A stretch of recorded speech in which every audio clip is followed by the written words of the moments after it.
Fearless Women is sponsored by the Women's Suffrage Centennial Commission.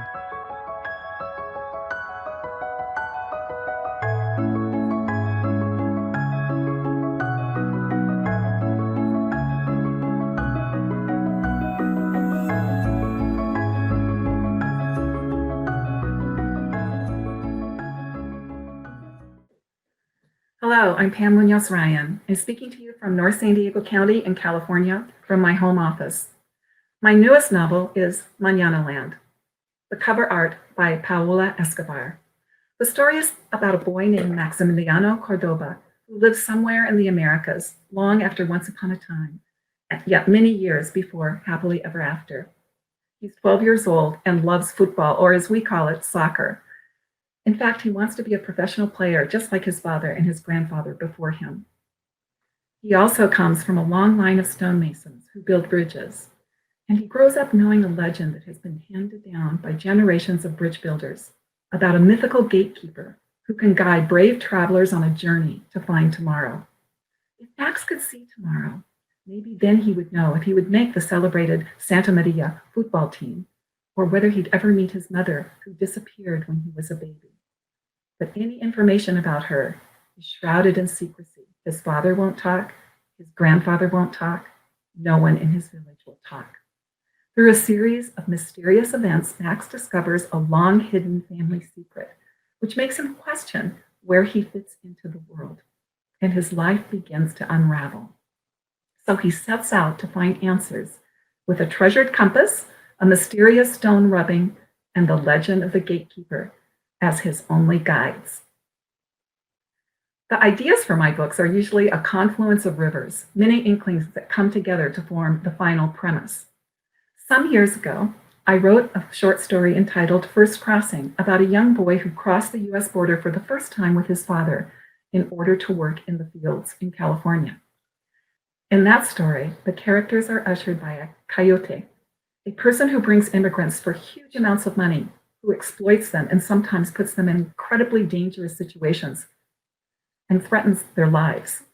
I had always wanted to show the reverse story about guardians, people who help people without gain and for altruistic reasons. So that had been in the back of my mind for a while. Then when I was in New York next, I was able to meet up with my editor, Tracy Mack, and Peter Cease, who illustrated my book, The Dreamer. He had a portfolio with him with many sketches of stone arch bridges from Prague, where he is from. The bridges were ancient and intriguing and mysterious. And I loved the metaphorical quality of the bridges too, the symbolism of connecting one side of the river to the other. Initially, I imagined a boy walking near a bridge on the bank of the river with his father. And I saw this boy with a wild imagination who asked his father unanswerable questions like, how can I catch the moon? And how can I reach the horizon? And how can I hold tomorrow in the palm of my hand? I didn't know why the boy wanted to hold tomorrow. I didn't know the adventures that would ensue, but I did know from that very first visualization that the father and son would have some sort of conflict or frustration between them, and ultimately a reunion. So one leap of the imagination led to another. I wanted this story to be far-reaching and parable-like so that it would reflect the age-old legacy of people needing protection and those who rise up to protect them, people helping people, and the never-ending story about those in hiding and their guardians. I purposely set the story in an obscure place that could be any number of countries, villages, or even in our very own backyards. And with equal intention, I did not set the story in a particular year. As it happened centuries ago, it's happening now all over the world, and it's likely to continue in the tomorrows to come. At its core, I wanted Mañanaland to be about adults modeling kindness and courage and nurturing in their children a legacy of compassion. And I hoped that the reader would realize that Mañanaland is not only a place, but a state of mind. American ingenuity, especially in our trying times today, really makes me think deeply about how we rise up during times of crisis, and how when our regular lives are disheveled and everything that we have known to be familiar fades away, how brave and courageous people are, and how they are they grapple with that change. What impresses me are the creative solutions that people come up with. And as far as the ingenuity, when I look at my own ability to create stories, I have often questioned what gave me the ability to create stories, or what gave me the ability to take things beyond, the box. And one of the things that I think helped me the most was that I was blessed with an unchoreographed childhood, and that I grew up comfortable with my own wandering thoughts. And I think that's what happens very often when we are going through a time in our country where we have a lot of time with ourselves. And sometimes that enables us to reach very deep and do things differently from the way we did things before. And because the adage, well, we've always done it this way, doesn't work anymore. So I'm always impressed and inspired by people who take that step forward and say, okay, let's try something different. And those people inspire me. I wish the Library of Congress was closer to me so that I could use it on a regular basis.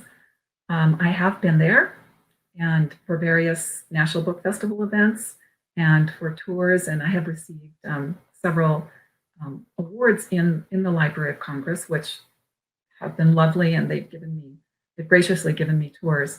It's so impressive and really so awe-inspiring. You stand in the vestibule and some of the foyers, and it just takes your breath away. And I wish it was closer. I'm in California, and it's on the other coast, so it's not that close for me. For me, a library saved me. I grew up during a time when I didn't have a library in my elementary school. I didn't have a library in my classroom. I moved across town the summer before 5th grade, and I was the new kid. I was the new kid in the neighborhood, the new kid at school, and I discovered a very tiny, small branch library not far from my house. And it became my refuge.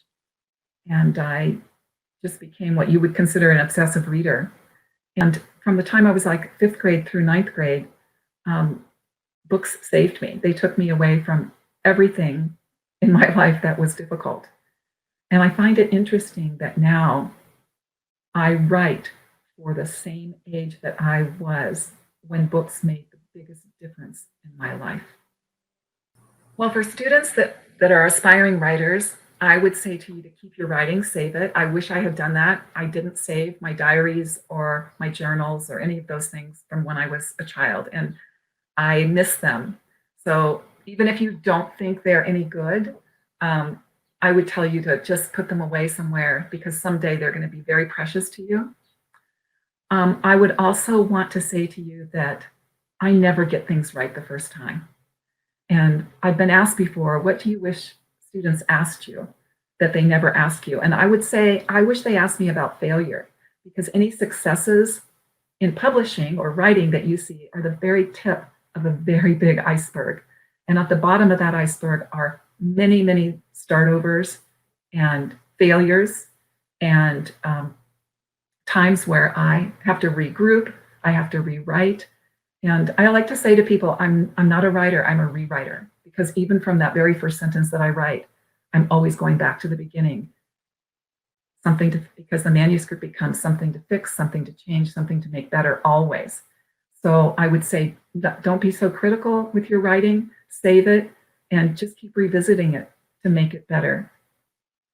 Before I say goodbye, I'd like to tell you all about something that's special to me. This September is the 20th anniversary of the publication of Esperanza Rising. It will have been in print for 20 years. I'd like to thank all of the teachers who have introduced the book to children, all the librarians who have put the books into students' hands, and all of the readers who over the years have wrote me very poignant and touching letters. Thank you for tuning in today. Thank you to the National Book Festival and the Library of Congress, to my editor, Tracy Mack, and especially to my publisher, Scholastic. Happy reading.